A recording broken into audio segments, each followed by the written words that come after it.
Coucou les amis, aujourd'hui je vous propose un conte de Jacques Salomé, le conte des bobos. Il était une fois deux amis qui se disputaient toujours, mais qui n'arrivaient jamais à se quitter car ils tenaient beaucoup l'un à l'autre. L'un s'appelait Petit Bobo, c'était le plus colérique. L'autre, Gros Bobo, c'était le plus hargneux. Ils se disputaient toujours car chacun prétendait que c'était lui qui avait le plus mal. Petit Bobo: moi, j'ai toujours mal, j'ai mal partout, j'ai jamais été heureux, j'ai jamais pu dire ce que je pensais. Gros Bobo, lui répondait: moi, quand j'ai mal, ça fait très mal. Je souffre beaucoup, mais personne ne m'aime, personne ne veut comprendre ce que je dis en souffrant. Comme tu dois l'imaginer, la vie de Petit et Gros Bobo n'était pas marrante, car il leur arrivait à l'un et à l'autre toujours quelque chose. Pourtant, on s'occupait beaucoup d'eux. Quand Petit Bobo arrivait quelque part, on s'occupait beaucoup de lui. Ses amis préférés s'appelaient Tricostérile, Mercurochrome rouge ou incolore, Teinture d'iode. Petit Bobo était très entouré. Son moment préféré était les premiers jours d'école entourés de pansements. Gros Bobo, lui, était un peu plus inquiétant. On ne savait jamais ce qu'il pouvait faire. Soit il tombait et se cassait quelque chose, soit il se redressait et se cognait la tête. Soit encore il se couchait, et là, c'était des douleurs de ventre, des brûlures, des maux de gorge, des maux de tête. Gros Bobo passait son temps à inquiéter les autres.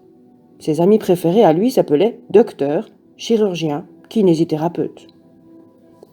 Dans un certain sens, Petit Bobo et Gros Bobo menaient une vie passionnante.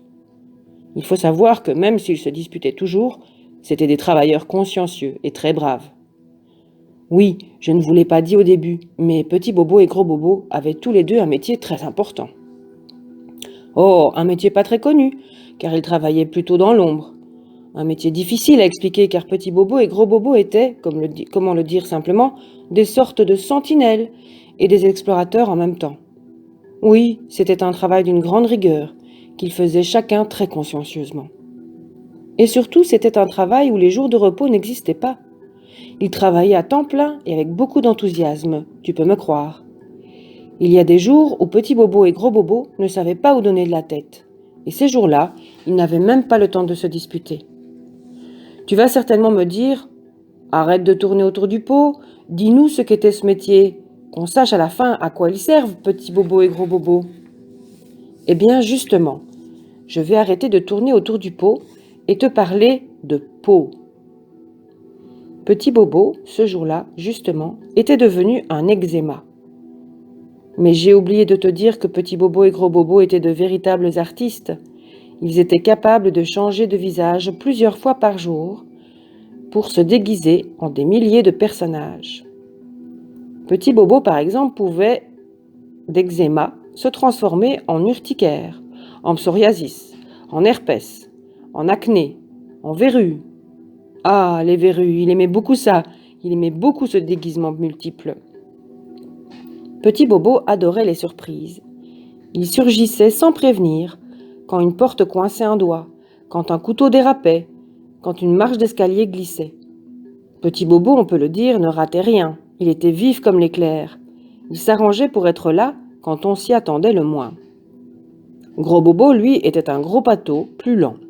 Il prenait son temps, mais attention, quand il se réveillait, ça faisait mal. Gros Bobo, lui, surgissait à l'intérieur, et quand il avait trouvé sa place, il s'installait, et en général, il n'aimait pas partir. J'entends, chez toi qui me lis, des manifestations d'impatience, chez certains même de la colère.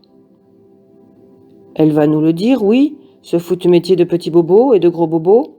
Elle va arriver à mettre des mots dessus? Eh bien justement, il s'agit bien de mots.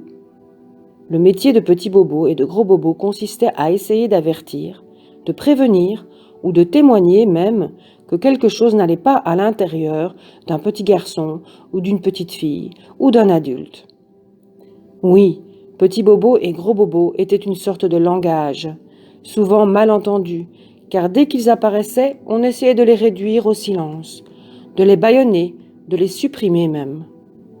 Eux qui tentaient de faire avec passion leur métier, avertir que quelque chose d'important n'était pas respecté dans la vie d'un enfant. Prenons un exemple parmi des milliers. Si un enfant se sentait pas entendu, incompris ou menacé par les absences de sa maman ou de son papa, petit bobo ou gros bobo au choix surgissait sous forme d'otite, de maux de gorge ou de conjonctivite.